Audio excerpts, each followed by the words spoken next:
All right, my people, how on a day? What I want to talk about is wrong investments.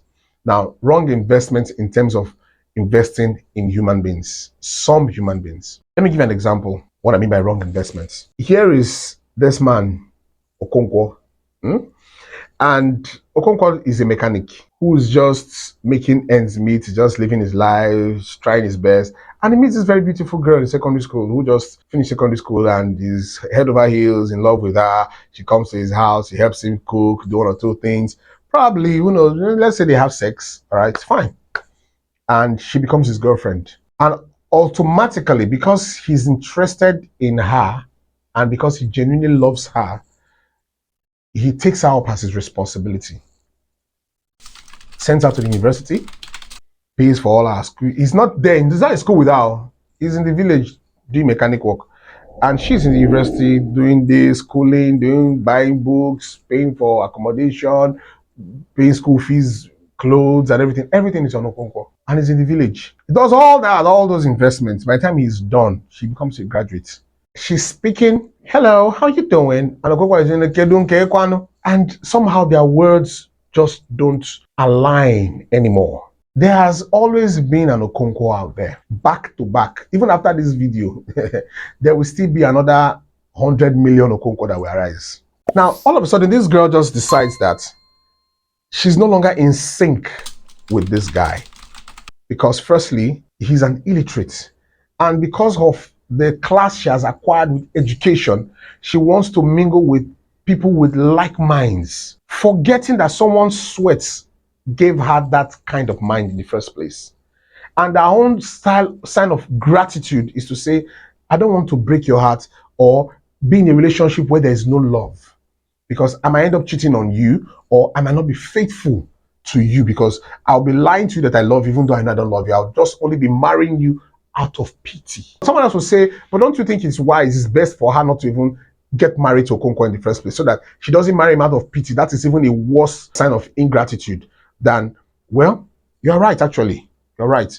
But Okonkwo does not see it that way because he was investing with his whole heart that this was going to be his reward, that he was going to show off his graduate wife to his other friends. And his wife will be the envy of all the women in the town. Probably he would move to the city because he can afford it. Unless he moves to the city, but will he be able to blend in the social circle of the wife? Of course not. This same Okonkwo now, he has siblings that he refused to train. He has a younger brother, he has a younger sister, and he has cousins who needed to further their studies. And he told them point blank, nah, ego adiromo, money no deal. That is what he kept telling them. But whenever this girl would call from school, even if it meant she needed 500,000, 200,000, 150,000, the money would appear. Say, oh baby, oh my baby, don't worry. Don't worry.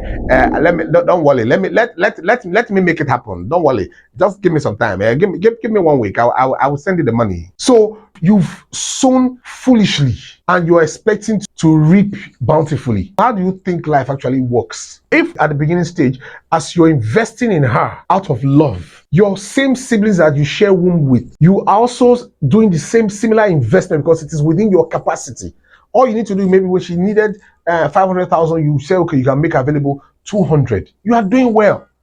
And you look for how to meet your other siblings who need your assistance. I know of a young man who decided not to go to school so that he can train his younger ones.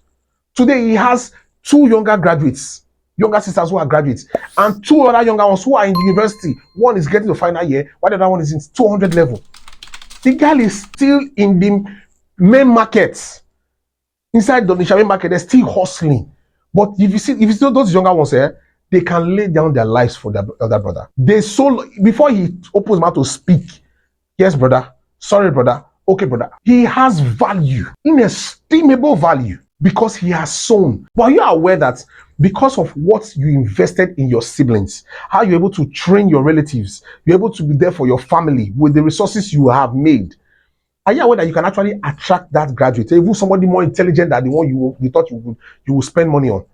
Because the person would respect your disposition to life. The person will respect your ideology about life and will fall in love with you naturally because of how good-hearted you are. And then you would have eventually eaten your cake and have it, even though it's impossible to do that, but that would have been your reward. You can marry a woman and train her in school. While you're training her in school, you're attending to your siblings, your relatives, your loved ones, and everybody's happy. But not that you carry all your investment, pour into a woman because she has promised you marriage. A lot of people have been heartbroken. Millions and more will be. You need to get what is called sense. I'm not saying don't help. All right, if you can help and it doesn't affect you in case the girl decides to leave you tomorrow, let her go. But a lot of these guys don't recover from the heartbreak. They are so heartbroken that they can leave work for like 2 weeks, 1 week because they're trying to recover from the heartbreak. Not even the money. You don't delegate your happiness to someone else. Not to your spouse, not to your children, not to your parents, definitely not to your girlfriend. Anyways, please don't forget to like, share, subscribe, and drop your comments in case you have an Okonkwo in your family or someone that you know. Of course, no particular Okonkwo. I just use that name as an example. All right, please. So don't come for me, yeah? I'll see you again in my next video.